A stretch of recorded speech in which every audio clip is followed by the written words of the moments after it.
अभिनेत्री प्राजक्ता माळीच्या नृत्याला आता विरोध करण्यात आलेला आहे। महाशिवरात्रीला प्राजक्ता माळी त्र्यंबकेश्वर मंदिराच्या प्रांगणामध्ये शिवार्पणमस्तू नृत्य सादर करणार होती। मात्र त्र्यंबकेश्वर देवस्थानाच्या माजी विश्वस्त ललिता शिंदे यांनी त्याला विरोध केलेला आहे। हे नृत्य मंदिर परंपरेच्या विरोधात असून चेंगराचेंगरीचाही धोका असल्याचा दावा त्यांनी केलेला आहे।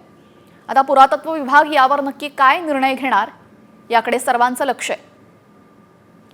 त्र्यंबकेश्वरमध्ये नृत्य नको नृत्याला विरोध करण्यात आलेला आहे। प्राजक्ता माळी ही शिवार्पणमस्तू हे नृत्य सादर करणार होती। मात्र हे नृत्य परंपरेच्या विरोधात असल्याचा दावा करण्यात आलेला आहे। माजी विश्वस्तांनी या नृत्याला विरोध केला असून यामुळे चेंगराचेंगरीची परिस्थिती निर्माण होऊ शकते।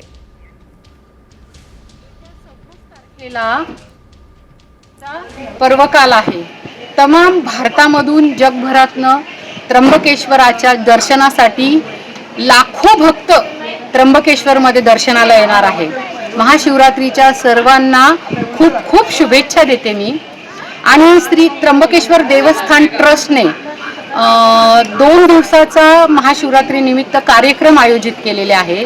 त्या कार्यक्रमामध्ये 26 तारखेला ते एक कार्यक्रम पेपरच्या माध्यमातून कळालं की जी सिने अभिनेत्री आहे प्राजक्ता माळी यांचा काहीतरी कुठला तरी नृत्याचा कार्यक्रम ते ठेवणार आहेत। तर मला 2 शब्द असे सांगायचे आहेत की त्र्यंबकेश्वरच्या इतिहासाच्या म्हणजे त्र्यंबकेश्वर देवस्थान ट्रस्टमध्ये आजपर्यंत इतिहासामध्ये असे कोणत्याही सेलिब्रिटींना घेऊन कुठलाही कार्यक्रम झालेला नाही आहे।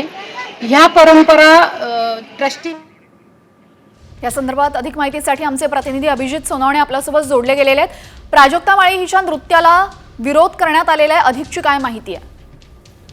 खरं तर दरवर्षी महाशिवरात्री उत्सवानिमित्त त्र्यंबकेश्वर मंदिरामध्ये वेगवेगळ्या प्रकारचे सांस्कृतिक पारंपरिक कार्यक्रम होत असतात आणि याच अनुषंगाने उद्या महाशिवरात्रीला रात्री पुण्याच्या नटरंग अकॅडमीतर्फे शिवार्पणमस्तू हा नृत्याचा कार्यक्रम त्या ठिकाणी मंदिराच्या प्रांगणामध्ये सादर करण्यात येणार आहे। आणि याच कार्यक्रमाला खरं तर आता माजी विश्वस्तांकडून विरोध करण्यात आलेला आहे, कारण अभिनेत्री प्राजक्ता माळी यामध्ये शिवार्पणमस्तू हे नृत्य सादर करणार आहे आणि याला खरं तर विश्वस्तांनी विरोध केलेला माजी विश्वस्तांनी विरोध केलेला आहे आणि मंदिराच्या परंपरेविरोधात हे सगळं असल्याचं आणि त्यामुळे मंदिरामध्ये चेंगराचेंगरी होण्याचा धोका असल्याचा मुद्दा उपस्थित करत त्यांनी पुरातत्व विभागाकडे या सगळ्या संदर्भामध्ये तक्रार केलेली आहे। नक्कीच या नृत्याला आता विरोध करण्यात आलेला आहे। धन्यवाद अभिजित, आपण दिलेल्या सविस्तर माहितीबद्दल।